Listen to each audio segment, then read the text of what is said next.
All right, so these knee rolls out of the deep squat position are meant to teach us how to get proper posterior tilting of our pelvis. And in reality, what we're actually looking for is a little bit more posterior tilt on one side than the other, because in gait, we get this reciprocal reaction of one going into an anterior tilt and one going into a posterior tilt at any given time. So we're trying to mimic that, but we're doing it out of a deep squat to try to help release some low back tension.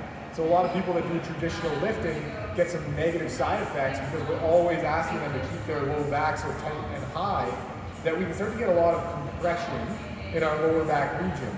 And for our athletes to be healthy, we want to keep them as decompressed as possible. We want to make them strong, but we want to keep them decompressed so that they can still rotate and still go in every direction that we ask them to do. So this is a great exercise to loosen up that low back.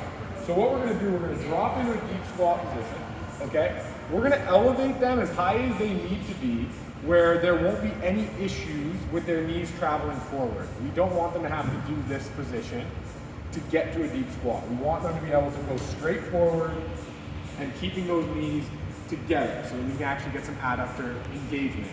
And then out of this position, we're going to teach them initially, just to get a little bit of expansion through their low back by pulling the knees to the chest. The weight of gravity, or the body's weight on gravity, will allow us to get a little bit of decompression of that low back when we just pull the knees back.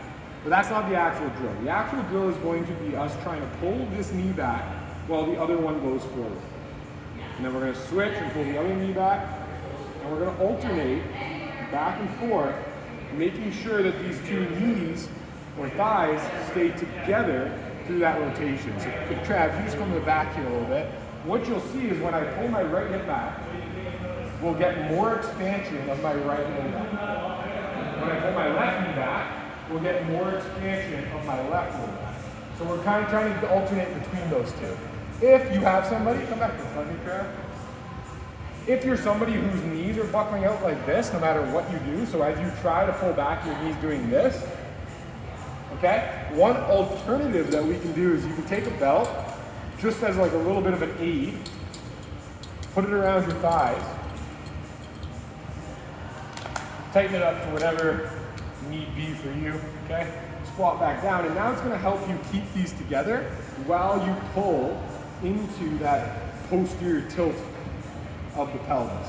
So it won't let you deviate away from that, so you kind of have to get used to keeping those knees together as we do our knee rolls, which will really help you learn how to posteriorly tilt that pelvis in relation to the opposite side.